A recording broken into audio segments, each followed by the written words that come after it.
Assalamualaikum warahmatullahi taala wabarakatuh. Selamat berjumpa kepada semua pelajar lelaki perempuan Mosi Tapsam dan Mosi Tapsi. Hari ini kita mengaji sambungan pengajian kita klip yang keempat. Klip 1, klip 2, klip 3 dan klip 4. Kalau gitu sebentar lagi dia ada latihan supaya kita tulis buat dalam buku. Latihan kita kutip markah 20 kanen, 20 markah, 10 ko, 20 markah. Pelajar semua boleh tengok jawapan kamtop duduk di klip 1, klip 2, klip 3 dan klip 4. Klip 4 tu hak sutai sekali. Lepas tu kita nanti hantar latihan. Kalau gitu hari ni semua pelajar kita balik muka surat 170 ni. Muka 170 ni kita tengok di akar 3. Di akar 3 tempat dia tulis Kitab Zabur. Muka 170 ni. Tengok di akar 3 sambungan pengajian kita iaitu baca dia Kitab Zabur. Tengok dulu cikgu nak baca. Bismillahirrahmanirrahim. Kitab Zabur diturunkan dalam bahasa Syriani, Syam Tua. Di dalamnya mengandungi doa-doa, zikir-zikir, nasihat-nasihat dan hikmat. Kitab Zabur ini juga telah menerima perubahan yang sama dengan kitab Taurat dan Injil kerana perbuatan ahli agama mereka yang suka menambah dan meminda sesuatu untuk kepentingan mereka. Kalau gitu tengok sambungan Gusti klik semula, tengok di akar 3. Kitab Zabur diturunkan dalam bahasa Syriani. Kitab Zabur ni, kalau gitu kitab Zabur turun kepada Nabi Daud. Sebentar lagi dia ada latihan di bawah. Kalau gitu kitab Zabur diturunkan dalam bahasa Syriani. Tu biasa tu ada jawapan. Ada soalan sebentar lagi. Syriani ni mana dia? Dia panggil kata Syam Tua. Negeri Syam. Syria ni.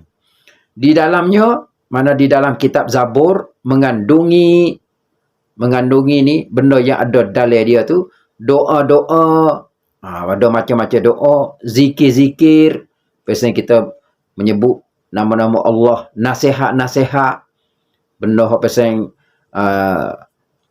kebaikan kepada dia, dan hikmat-hikmat, pedah-pedah yang ada di dalam kitab Zabur.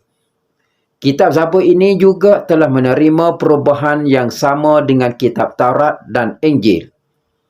Kitab dia ada perubahan juga. Ia ada tektang. Kerana perbuatan ahli agama mereka, fok-fok dia juga. Mari rekoh, mari tambah. Mari dak plan. Suka menambah. Kita tulis lagu ni, dia tak kenal, dia beki, mari tambah. Dan meminda, kekai, pindah, mari alih, tukar. Sesuatu untuk kepentingan mereka.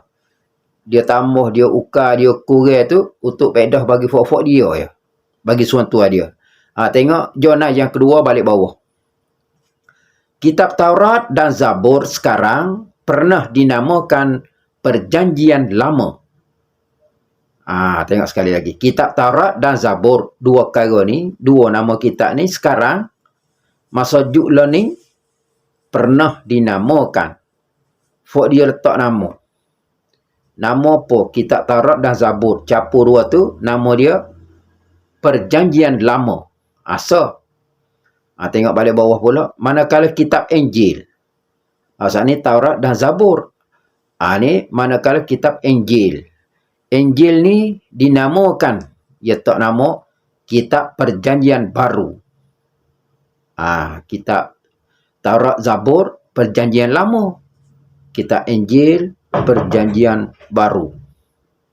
Dan daripada kumpul, tengok sama lagi, dan daripada kumpulan kitab-kitab Perjanjian Lama, jemaah hipung kitab-kitab ni, dan baru, Perjanjian Lama dah baru, jemaah capur ni, 3 buah kitab ni, inilah dinamakan Bible. Kitab yang ada pada orang Kristian lah ni, nama dia Kitab Suci Orang-orang Kristian. Nama dia Bible. orang Kristian duk pakai lah ni tu ada nama kitab dia, kitab Bible. Sebab tu kepada semua pelajar ni kita tengok ada latihan. Pengajian kita klip yang keempat ni kita ada latihan. Latihan kutip markah, 20 markah. Kita tengok dulu. Sebentar lagi tu bila habis pengajian ada hari masa kita berjanji hantar. Kita tulis dalam ni latihan dia. 10 buku, 10 soalan, 20 markah. Nanti dengar cikgu nak baca belah-belah dan latihan turut belakang. Satu, apakah bahasa yang diturunkan dalam kitab Injil? Bahasa apa? Yang kedua, apakah yang membicarakan tentang kitab Injil? Kitab Injil cara ke apa? 3, berapa tahun selepas ditulis kitab Injil? Yang keempat, berapa bahagian kitab yang diturunkan kepada rasul-rasul? Ada banyak mana? 5, berapa kitab yang diturunkan ke atas Nabi? Turun kepada Nabi ada berapa? 6, apakah bahasa yang diturunkan dalam kitab Zabur? 7, apakah yang mengandungi dalam kitab Zabur? 8, apakah yang dinamakan kitab Zabur dan Taurat sekarang? 9, apakah yang dinamakan Injil sekarang? 10, apakah kitab suci orang-orang Kristian? 10 ko. Dia ada jawapan, kita jawapan kamtab dia kita tengok di klip 1, klip 2, klip 3 dan klip 4. Klip 4 ni bila kita sudah buat klip 4 ni kita ada kena siapa masa hantar book. Tu dia lebih kurang. Oleh itu kepada semua pelajar nanti kita sambungkan tajuk lain pula hari ni. Sekian wabillahi taufiq wal hidayah. Wassalamualaikum warahmatullahi wabarakatuh.